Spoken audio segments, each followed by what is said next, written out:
గా official meetings లోనే department wise meetings పెట్టి వాళ్ళు చెప్తున్నారు, మీ యూనియన్ లో 5-6 లీడర్స్ ఉంటారు, వాళ్ళకే ఉపయోగం ఉంటది, మిమ్మల్ని అందరినీ ఇంచుమించుగా అదవం చేసేస్తారు, మీకు ఉపయోగం ఉండదు అని చెప్తున్నారు. ఇప్పుడు ఎగ్జాంపుల్ ఊరికే చెప్తున్నానండి, ఒక లీడర్, ఇప్పుడు మన యూనియన్స్ లో ఉన్న లీడరు సెల్ఫ్ గా వాళ్ళ ఏదైతే ఫ్యామిలీ అంటే వాళ్ళకి ఏదైతే ఉంటుందో ఫ్యామిలీ లైఫ్ అనేది చాలా మిస్ అవుతారు లీడర్ గా ఉండటం వల్ల. వాళ్ళకి ఏది ఎక్స్ట్రా బెనిఫిట్స్ ఏమి రావు, వర్క్ నుంచి మినహాయింపు అనేది ఏమి రాదు. వాళ్ళ ఫ్యామిలీ లైఫ్ లో బ్యాలెన్స్ చేసుకోలేక ఇలాంటి మీటింగ్లు ఆర్గనైజ్ చేయటం, నెక్స్ట్ అపాయింట్మెంట్లు తీసుకోవటం, మన సమస్యల గురించి చర్చించడానికి వాట్సాప్ లో ఎప్పుడు అవైలబుల్ గా ఉండటం, మొబైల్స్ కాల్స్ రిసీవ్ చేసుకోవటం, ఇలాంటి విషయాల కోసం వాళ్ళు చాలా టైం పర్ డేలో వాళ్ళకి 4 to 5 hours మినిమం దీనికోసమే కేటాయిస్తూ ఉంటారు. దానివల్ల నాకైతే ఎక్కడ బెనిఫిట్ కనిపించలేదు, వాళ్ళు ఏం బెనిఫిట్ పొందారు అనేది. సో ఈ విషయాలు ఏవైతే నెగిటివ్ పాయింట్స్ ఉన్నాయనేది మనం వాటిని దూరంగా పెట్టి మన అందరి తరఫున ఫైట్ చేయడం కోసం మన లీడర్స్ ని ముందుకు పంపించాలి. దానికి పంపించడం వల్ల వాళ్ళు ఓన్ గా మన డెసిషన్ తీసుకోకుండా వెళ్లారు అనుకోండి, అప్పుడు వాళ్ళకి ఏంటి దాన్ని ఏం చేయాలని, ఎలా మార్పులు చేయాలనేది ఆలోచించవచ్చు. కానీ ఇక్కడ డెమోక్రటిక్ అసోసియేషన్ లో మాత్రం వాళ్ళు ఓన్ గా చేస్తున్నట్టు మీరు ఇప్పుడు డైరెక్ట్ గా చూశారు కదా, ఓన్ గా చేస్తున్నట్టు కనిపించలేదు.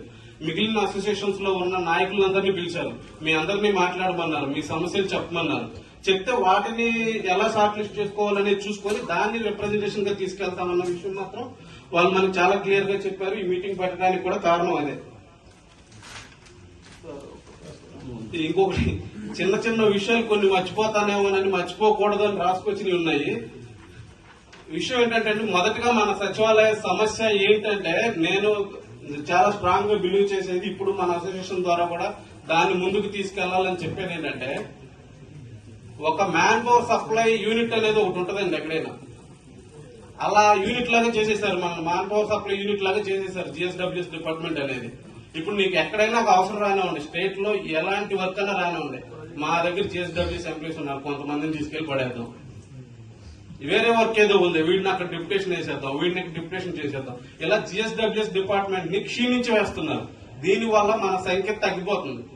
ఇప్పుడు ఇదే ఫైటింగ్ రమ్మంటే డిప్యుటేషన్ ఉన్న వాళ్ళు రారు, డిప్యుటేషన్ లో లేని వాళ్ళు మాత్రం ముందుకు వస్తారు, వాళ్ళలో కూడా కొంత పర్సెంట్.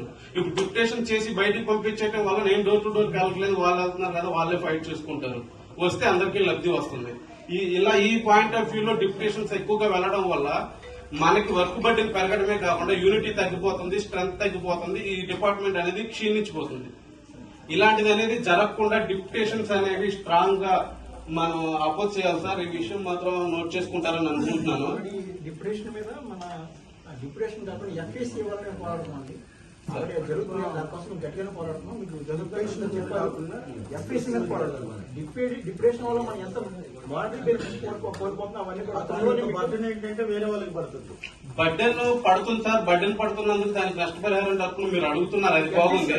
ఎఫ్ఏసీ అడుగుతున్నారు, అది బాగుంది సార్. కానీ డిప్యుటేషన్ పంపించడం వల్ల మన కౌంట్, మన స్ట్రెంత్ తగ్గిపోతుంది కదా, మనం ఎందుకు డబుల్ వర్క్ చేయాలి? అదే మన పని మనం చేసుకుంటే 8 hours లో మనకు అయిపోతుంది. ఇప్పుడు ఎఫ్ఏసీ ఇస్తారు, దానివల్ల మనం ఇంకో 4-5 hours ఎక్స్ట్రా పని చేయాలి, ఎక్స్ట్రా టెన్షన్ తీసుకోవాలి, ఎక్స్ట్రా బర్డెన్ పడుతుంది, ఎక్స్ట్రా మనకి ఖర్చులు ఎక్స్ట్రా ఉంటాయి. ఇవన్నీ మనం ఎందుకు చేయాలి? అసలు డిప్యుటేషన్ లేకపోతే మనకి లాభమే కదా, నష్టమే ఉంది. డిప్యుటేషన్ వెళ్ళి చేయడం ఎందుకు? అక్కడ డిప్యూట్మెంట్ చేసుకోమనండి. అది మన డిపార్ట్మెంట్ లో ఎందుకు ఇంత పర్సెంట్ డిప్యుటేషన్ జరుగుతుంది, వేరే డిపార్ట్మెంట్ లో ఇంత పర్సెంట్ డిప్యుటేషన్ ఎందుకు లేదు? అంటే ఆలోచన ఏంటంటే, ఇప్పుడు డిప్యుటేషన్ మీద కాకుండా ప్రమోషన్ ఛానల్లో వెళ్ళిపోతారు చాలా మంది. సో కింద స్థాయిలో మళ్ళీ రిక్రూట్ చేసుకుంటా ఉండాలి. ఇప్పుడు మన డిప్యుటేషన్ మీద వెళ్ళేది ఏంటంటే, అందరూ ఏ ఓలుగా ఈ ప్లానింగ్ లేదు సార్. అదర్ దాన్ నేను ఇది కాకుండా ఇప్పుడు ఏంటంటే మాకు టీపీబీఓ కింద మాకు టెంపరీగా ఇస్తున్నారు. నేను చెప్పేది అది కాకుండా జనరల్ గా వేరే అదర్ వర్క్స్ కి, మనకి సంబంధం లేని అదర్ వర్క్స్, జస్ట్ ఊరికే మనకి కాల్ సెంటర్ లాగా కొన్ని పెట్టారు. సిఆర్డీ ఉంది, మాకు పెట్టారు, 200 మంది వెళ్ళారు అక్కడ విజయవాడకి. ఇలా చాలా చాలా రకాలుగా చాలా చాలా వేరు వేరు వర్క్లకి పంపిస్తున్నారు. అది మనం ఎందుకు సెలెక్ట్ అవుతున్నాం దానిలో? అక్కడ నెగిటివ్ పాయింట్ అనేది చూడలేదు. మనకు డిప్యుటేషన్ వచ్చింది, ఓకే వెళ్ళిపోవచ్చు, మనం నచ్చిన ప్లేస్ లో చేసుకోవచ్చు. దానివల్ల కూడా మనకి నష్టం అనేది జరుగుతుంది, కనబడకుండా జరుగుతుంది, చాలా ఉంది. అది దాన్ని కూడా చాలా సీరియస్ మ్యాటర్ గా కన్సిడర్ చేయాలి. ఎప్పుడైతే డిప్యుటేషన్ లాపిచ్చి మన దానికి మనకు కావాలని ఎప్పుడైతే మనం గట్టిగా పట్టుకుంటామో, ఇది కూడా ఒక ప్లస్ పాయింట్ అవుతుందని చెప్పి నేను అనుకుంటున్నాను. ఈ మ్యాన్ పవర్ సప్లై అనే ఆప్షన్ అనేది అసలు కనపడకుండా చేయాలి సార్. నెక్స్ట్, ఇప్పుడు స్టేట్ గవర్నమెంట్ ఎంప్లాయ్ అంటే ఆ స్టేట్ గవర్నమెంట్ ఎంప్లాయీస్ అందరికీ ఒకే రూల్ వర్తించాలి. జిఎస్డబ్ల్యూఎస్ మాత్రం ఎందుకు సపరేట్ గా వర్తింపు చేస్తున్నారు? ఈ అటెండెన్స్ విషయంలో కానివ్వండి, వేరే అదర్ వర్క్స్ కానివ్వండి, ఓన్లీ జిఎస్డబ్ల్యూఎస్ ఎందుకు చేయాలి? ఒక మున్సిపల్ డిపార్ట్మెంట్ లో కానీ, రెవెన్యూ డిపార్ట్మెంట్ లో కానివ్వండి, ఎక్కడైనా కానివ్వండి, వాళ్ళు స్టాఫ్ ఉన్నారు, వాళ్ళు ఖాళీగా ఉన్నా సరే మన సచివాలయంలో ఒకవేళ 5 మెంబర్స్ ఆ రోజు వర్కింగ్ ఉన్నారనుకోండి, మిగిలిన 3-4 మెడికల్ లీవ్స్ కానీ వేరే వాళ్ళ లీవ్స్ అవనండి, ఈ 5 మెంబర్స్ ఎందుకు చేయాలి ఆ వర్క్ అంతా? ఆ క్లర్కులు ఎందుకు పంపించరు ఖాళీగా ఉన్నా సరే? వాళ్ళు ఎంతసేపు మానిటరింగ్ అయినా? వాళ్ళు మనకు మానిటరింగ్ పవర్స్ ఉన్నాయా వాళ్ళకి? వాళ్ళు ఎందుకు పనిచేయరు? ఇప్పుడు పెన్షన్ పంచాలి, ఇప్పుడు పెన్షన్ లో 5 మెంబర్స్ ఉన్నారు ఆ రోజు, కానీ 7 మెంబర్స్ కావాలి ఆ సచివాలయంలో. ఆ 2 మెంబర్స్ వరకు కూడా వీళ్ళకి బడ్జెట్ ఎందుకు పడాలి? అక్కడ క్లర్కులు ఉన్నారు, వాళ్ళు ఎందుకు రారు? జిఎస్డబ్ల్యూఎస్ మాత్రమే చేయాలి అది, వాళ్ళు ఎందుకు చేయకూడదు? బిఎల్ఓ డ్యూటీస్ అనేది ఫస్ట్ నుంచి మన అందరికి బర్డెన్ అండి. ఆ బిఎల్ఓ డ్యూటీస్ అంతకు ముందు ఆశా వర్కర్లు వాళ్ళు చేస్తున్నప్పుడు వాళ్ళ దగ్గర నుంచి ఎందుకు తప్పించారు? వాళ్ళకైనా స్పెషల్ వర్క్స్ ఇచ్చారు? ఇప్పుడు వాళ్ళకైనా ఎక్స్ట్రా గవర్నమెంట్ ఏమైనా కొత్త సర్వీస్ రూల్స్ లాగా ఏమైనా తీసుకొచ్చి కొత్త ఏమన్నా వాళ్ళకి స్కీమ్స్ ప్రొవైడ్ చేసి ఏమన్నా పబ్లిక్ కి సర్వ్ చేయండి అని చెప్పారా? చెప్పినప్పుడు వాళ్ళకి ఎందుకు అది బర్డెన్ అయింది? అది మనకెందుకు వేయాలి? అంటే మనకి వర్కింగ్ అవర్స్ సరిపడా వర్క్ లేదు కాబట్టి వాళ్ళకి వర్క్ ఎక్కువైపోయింది, మీకు వర్క్ తక్కువైపోయింది అన్న బిఎల్ఓ వర్క్ ఇచ్చింది. పోనీ బిఎల్ఓ వర్క్ ఓకే మీద వేసుకొని తిరుగుతున్న ఈ ఇన్ బిట్వీన్ మనం పని చేస్తున్నప్పుడు సడన్ గా వస్తాడు, ఫామ్ వచ్చింది మీకు అర్జెంట్, ఇప్పుడు వెంటనే ఫార్వర్డ్ చేయకపోతే ఎంఆర్ఓ గారు సస్పెండ్, డైరెక్ట్ సస్పెండ్ అనే పదం ఎవరండి సస్పెండ్ చేశారు? వీళ్ళకుందా సస్పెండ్ చేసే అధికారం? జస్ట్ రికమెండ్ చేస్తే వీళ్ళు చేసుకోవచ్చు, దానికి రిప్లై అనేది మనం ఇచ్చుకుంటాం. అదేమి ఇచ్చుకుంటాం అనేది మనకు తెలుసు. ఊరికి ఇన్ బిట్వీన్ లంచ్ చేసే ముందో ఇంటికి వెళ్లే ముందు బండి మీద ఉన్నప్పుడు సస్పెండ్ చేస్తానంటే వాడికి యాక్సిడెంట్ అవ్వక ఏమైంది? వెళ్ళేవాడికి, దారిలో వెళ్ళేవాడికి. ఇది ఒకటైతే పక్కన క్లర్కులు గూండాగిరి అని కూడా అనొచ్చు పెట్టింది. ఈ క్లర్కులు in between commissioner and employees మధ్యలో ఈ క్లర్కులు కలెక్టర్ లెవెల్లో బిహేవ్ చేస్తారు. వీళ్ళు బిహేవియర్ ఎక్కువైపోయింది. వీళ్ళేంటి అసలు వీళ్ళు ఏం చేస్తారంటే కమిషనర్ ఏదన్నా ఒక వర్క్ అలాట్ చేయండి అన్నప్పుడు దానికి ఎవరు సూటబుల్ సార్, ఎవరిని చేయాలని చెప్పి ఆ కన్సర్న్ డిపార్ట్మెంట్ హెడ్ ని అడగచ్చు కదా, అడగరు. వీడికి ఎవరి మీద అయితే కోపం ఉందో వాడి పేరు తీసుకెళ్లి డైరెక్ట్ కమిషనర్ గారికి ప్రొసీడింగ్స్ ఇచ్చేస్తాడు, లేదా వాడి పేరు రాసుకుంటాడు డైరీలో, నెక్స్ట్ ఏమైనా వర్క్ పడితే వీడికి వేసేయాలని. ఒకరోజు ఈవినింగ్ మా ఆఫీస్ లో వర్షం పడుతుందని ఆ రోజు ఆఫీస్ నుంచి వెళ్ళలేదు. నేను లేట్ గా ఒక కార్నర్ లో కూర్చున్నాను మా డిపార్ట్మెంట్ రూమ్ లో. 2 క్లర్క్లు మాట్లాడుకుంటున్నారు, కమిషనర్ గారు సీసీ అండ్ ఒక క్లర్క్. ఈ క్యాండిడేట్ ఇలా కోర్టు కేసు మీద వెళ్ళమంటే నాకు ఫేవర్ గా ఉంది, బయట ఏమో ఫ్లడ్స్ జరుగుతుంది విజయవాడలో, ఈ ఫేవర్ లో నేను ఆ ఫ్లడ్ మధ్యలో వెళ్ళాలంటే చాలా కష్టము, కార్ వేసుకెళ్దామంటే వాటర్ లో కార్ వెళ్ళదు, బండి వేసుకెళ్తే చాలా ఇబ్బంది పడతాను, నేను వెళ్ళలేను సార్, నా పరిస్థితి బాగాలేదు, వైరల్ ఫీవర్ వచ్చింది, సర్టిఫికేట్ కూడా చూపిస్తే ఆ రోజు ఈవినింగ్ వేరే క్లర్క్ ఈ క్లర్క్ మాట్లాడుకుంటున్నప్పుడు పలానా శంకర్ అనే అతను కొంచెం ఎక్కువ చేస్తున్నాడు, ఇతనికి పర్టికులర్ ఎక్స్ట్రా వర్క్ వేసి అంటే నెక్స్ట్ డే మార్నింగ్ ప్రొసీడింగ్ వచ్చింది నాకు, నీకు అడిషనల్ వర్క్ పడింది, ఫ్లడ్ రిలీఫ్ డ్యూటీస్ వేసాము, అక్కడ ఫుడ్ సప్లై చేయాలి, ఆ పర్టికులర్ యూనిట్ కి వెళ్లి వాళ్ళందరికీ ఫుడ్ సప్లై చేసి డైలీ ఫోటోలు పెట్టండి. ఇలాంటిది క్లర్క్లు ఎక్కువ చేస్తున్నారు, కమిషనర్ గారి దగ్గరికి వెళ్ళదు. వీళ్ళు ఏమనుకుంటారు, మనలో ఉన్న నెగిటివిటీ, ఈ రెవల్యూషన్ ఎందుకు వచ్చింది అనేది ఈ కమిషనర్ తెలియదు. వీళ్ళేమంటే ఆ రెవల్ సార్ వాడు అట్లా మాట్లాడతాడు, వీడిది అనుకుంటాడు. మనం ఆ పొజిషన్కి ఎందుకు వస్తున్నాము? మధ్యలో పూజారులు ఉంటారు కదా, వీళ్ళ ఇష్ట ప్రకారం అయిపోతుంది. దీన్ని చాలా చాలా చాలా చాలా కంట్రోల్ చేయాలి. గుమస్తా అనేవాడు సెక్రటరీ మీద అజమాయిషి అనేది 0% కి రావాలి. అలా వచ్చినప్పుడు కమిషనర్ ప్రెజర్ ఏమి మనకి చాలా తక్కువ పర్సెంట్, గుమస్తాల ప్రెజరే చాలా ఎక్కువ ఉంటుంది. దీన్ని మనం 0% కి తీసుకురావాలి. ఆ విషయం సీఎం గారి దృష్టికి వెళ్లాల్సిందే.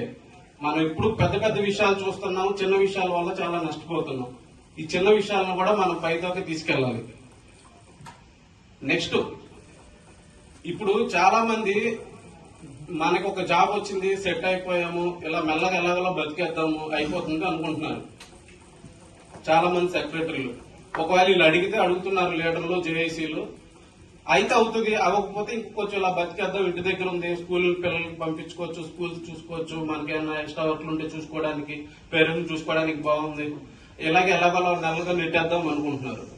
ఈ మెల్లగా నెట్టేయడం కోసం మనం రాత్రి పగలు డిగ్రీలు చేసి ఏదో కాంపిటేటివ్ ఎగ్జామ్స్ ప్రిపేర్ అవ్వాలని 4-5 సంవత్సరాలు చదివి కాంపిటేటివ్ ఎగ్జామ్స్ లో పార్టిసిపేట్ చేసి ఒక ర్యాంక్ తెచ్చుకొని జాబ్ లోకి వచ్చిన దానికైనా, మెల్లగా ఎలాగోలా బతికేటానికైనా ఇప్పుడు బతికేస్తామండి. ఇప్పుడు కంఫర్టబుల్ గానే ఉంది జోన్, ఇప్పుడు బతికేస్తాము. రేపు పొద్దున మన పిల్లలకి సేవింగ్స్ ఎక్కడున్నాయి? వాళ్ళు రేపు పొద్దున హైయర్ స్టడీస్ ఎక్కడ చదివించుకుంటాము? మన పేరెంట్స్ ని ఎలా చూసుకుంటాము, వాళ్ళకి రోల్ మోడల్ ఎలా అవుతాము. ఈ రోజు మన పిల్లలకి మన గురించి మనం ఏం చేస్తున్నామో ఒక ఐడియా లేకపోవచ్చు. వాడికి ఒక 15 ఏళ్ళు 20 ఏళ్ళు వచ్చినాక మా నాన్న డోర్ టు డోర్ వెళ్తున్నాడు, ఓటీపీలు అడుగుతున్నాడు, ఇలా వాళ్ళతో తిట్టించుకుంటున్నాడు, గుమ్మం దగ్గర నుంచి వెనక్కి వచ్చేస్తున్నాడు అని డైరెక్ట్ గా చూస్తే గుమ్మం దగ్గరికి వచ్చి అయ్యో మా నాన్న పరిస్థితి ఇదే, మా అమ్మ పరిస్థితి ఇదే అనుకుంటే ఏది అసలు ఆ మోటివేషన్ వాళ్ళు మన నెక్స్ట్ జనరేషన్ కి ఇచ్చేది ఏముంది? దానికోసమైనా మీరు అందరూ లేచి ఫైట్ చేయాలనేది నేను చాలా స్ట్రాంగ్ గా చెప్తున్నాను. ఇది మన నెక్స్ట్ జనరేషన్ గురించి ఒక పక్కన పెడితే మన నాన్నగారు అమ్మగారు మా అబ్బాయి ఇది మా అబ్బాయి గవర్నమెంట్ ఎంప్లాయ్ అనుకుంటారు. కానీ మనం ఫీల్డ్ కి వచ్చి ఏం చేస్తున్నాం అనేది వాళ్ళకి చాలా వరకు తెలియచ్చు తెలియకపోవచ్చు.